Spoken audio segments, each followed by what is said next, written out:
কেন্দ্রীয় বাহিনীর সাথে রুট মার্চে অংশ নিলেন এসডিও ও এসডিপিও।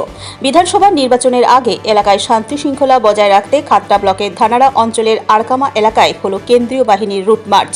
সোমবার বিকেলে ওই রুট মার্চে অংশ নেন খাতড়ার এসডিও তাপস ভট্টাচার্য, এসডিপিও আক্তার আলী এবং খাতড়া থানার আইসি সন্দীপন চট্টোপাধ্যায়। তাদের সঙ্গে ছিলেন কেন্দ্রীয় বাহিনীর জওয়ান ও পুলিশ কর্মীরা। এদিন রুট মার্চ চলাকালীন আধিকারিক থেকে শুরু করে কেন্দ্রীয় বাহিনীর জওয়ানরা এলাকার সাধারণ মানুষের সঙ্গে কথা বলেন। তাদের নিরাপত্তা নিয়ে আশ্বস্ত করা হয় এবং নির্ভয়ে ভোট দেওয়ার বার্তা দেওয়া হয়। কোনো রকম কোথাও সমস্যা হলে দ্রুত প্রশাসনের সাথে যোগাযোগ করতে বলা হয় বাসিন্দাদের। প্রশাসনের এই উদ্যোগে এলাকার বাসিন্দাদের মধ্যে নিরাপত্তা বোধ আরও জোরদার হয়েছে বলে মনে করা হচ্ছে। নির্বাচনের আগে এ ধরনের রুট মার্চ আইন শৃঙ্খলা পরিস্থিতি স্বাভাবিক রাখতে গুরুত্বপূর্ণ ভূমিকা নেবে বলেই প্রশাসন সূত্রে জানা গিয়েছে।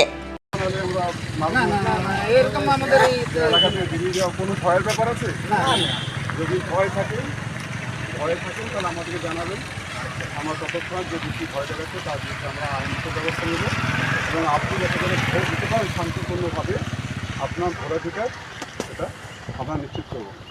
আমাদেরকে ইলেকশনে কমিশনের গাইডলাইন দেওয়া আছে যে এবারে ভোট হবে, কোনো রকম বুঝজাম করবে না কেউ, কোনো রকম হিংসা হবে না, হয়ে গেল কোনো রকম ছাপ্পা হবে না, কেউ আপনাকে জোর জবরদস্তি করবে না। এটা আমাদের মোটো আছে, এটাকে ইনশিওর করা, নিশ্চিত করা। যদি কোনো রকম সমস্যা ফেস করেন আপনারা সেটা আমাদেরকে জানাবেন। নাম্বার দিয়ে যাচ্ছি আপনাদেরকে, নাম্বারে কল করবেন, এসপি সাহেবকেও কল করবেন, আমাকেও কল করতে পারেন।